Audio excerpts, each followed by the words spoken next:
Bonjour à tous et bienvenue sur la chaîne Mémoire de guerre. Aujourd'hui on se retrouve pour une présentation de Militaria français pour changer un peu et plus particulièrement donc de 3 casques Adrian avec chacun des petites particularités un peu sympa ou un peu originales. On va s'attaquer au premier. Donc on commence tout de suite par ordre chronologique avec cet Adrian modèle 15 reconditionné 39. Alors, c'est donc un casque de la Première Guerre mondiale. On voit ça assez facilement avec donc la jointure entre les deux parties, la nuquière et la visière, ici. Et les deux rivets donc, qui servent justement à maintenir les deux pièces ensemble. Également, on peut voir des traces de peinture bleue à certains endroits, ici entre autres.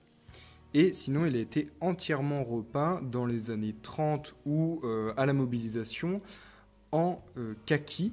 Et on voit d'ailleurs assez aisément, surtout avec la lumière un peu rasante, les traces de pinceau un petit peu partout.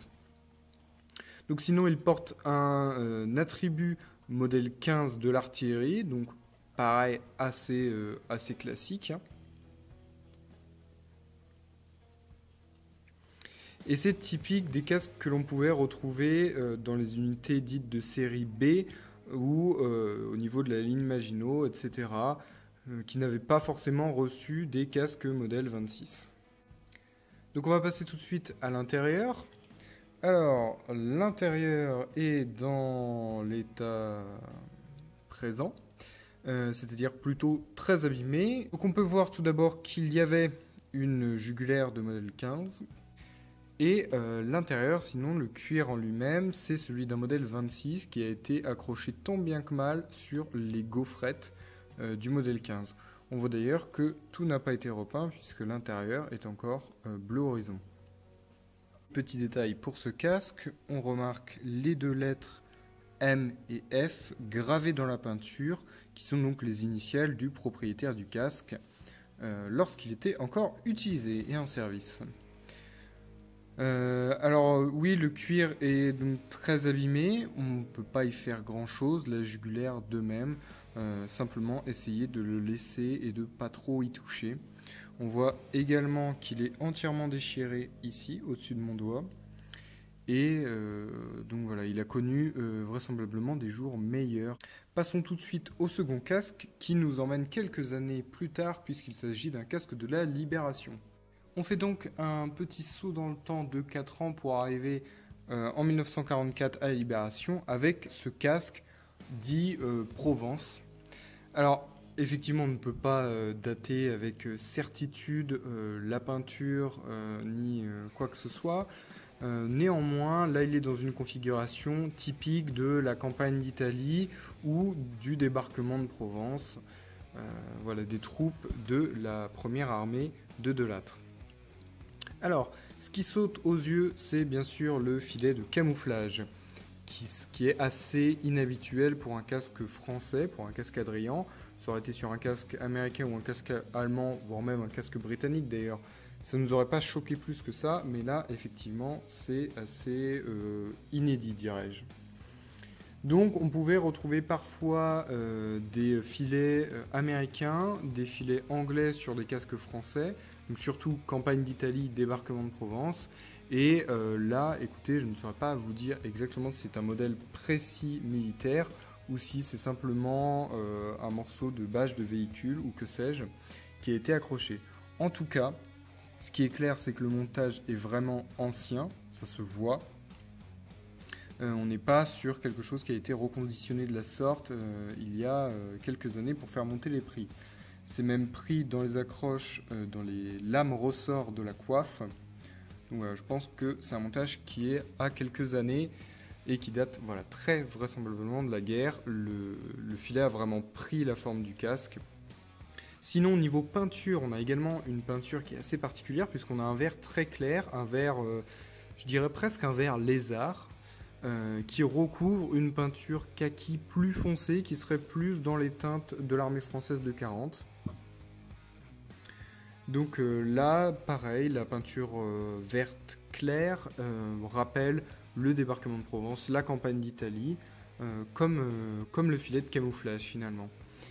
La jugulaire, c'est une jugulaire de modèle 26 standard. Elle était accrochée sur le casque comme ça quand je l'ai trouvée. Bien sûr, je ne l'ai pas déplacée. On peut voir que le cuir est assez dur, assez rigide, et que de même, la jugulaire a vraiment pris la forme du casque. Voilà, voilà. Passons donc également à l'intérieur.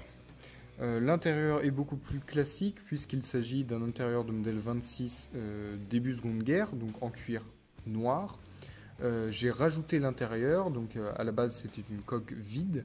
L'intérieur est un bon intérieur Seconde Guerre, hein, pas de problème, mais voilà, il n'était pas monté dessus quand j'ai acheté le casque. On peut voir que le casque d'ailleurs a été repeint entièrement.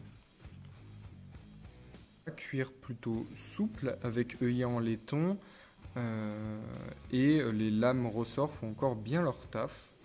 Donc elle servait à maintenir la coiffe sur la tête et donc que ce ne soit pas brinque-ballant. On va désormais passer au troisième et dernier casque de cette vidéo, qui est un casque Adrian après-guerre. Et encore un casque d'artillerie, non pas spécialement que je les collectionne, mais voilà. Dont l'attribut est également un modèle 15 utilisé je pense en 14-18 au vu des traces de peinture plus foncées, limite bleu horizon. Une des deux pattes de fixation à lâcher, ce qui explique donc qu'il se balade un peu l'insigne.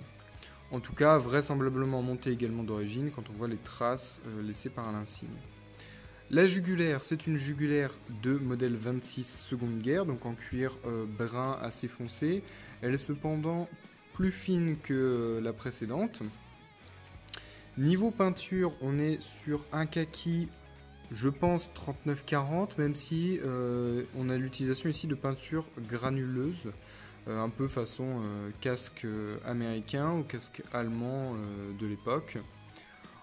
En tout cas, le casque a été vraisemblablement très peu utilisé quand on voit l'état de la peinture sur le cimier qui prend facilement les coups et qui perd donc facilement sa peinture. Alors, on va faire un petit 360. Et donc pourquoi après-guerre me direz-vous si la peinture est comparable à celle qu'on trouvait en 39-40?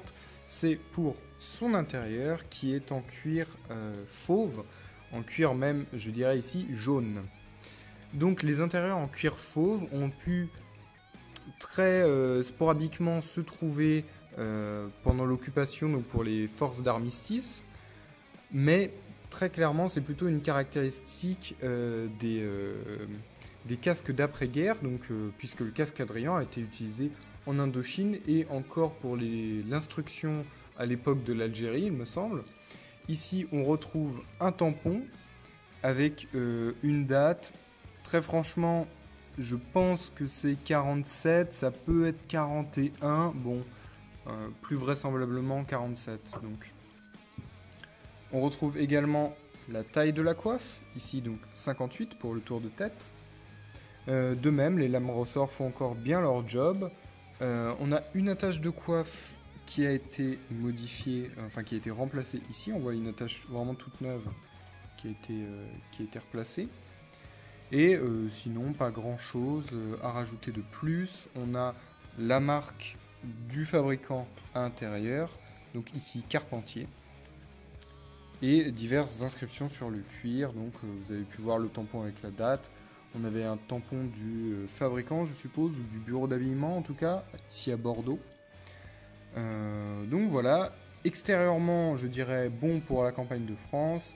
L'intérieur est clairement armé d'armistice au mieux, après-guerre plus certainement.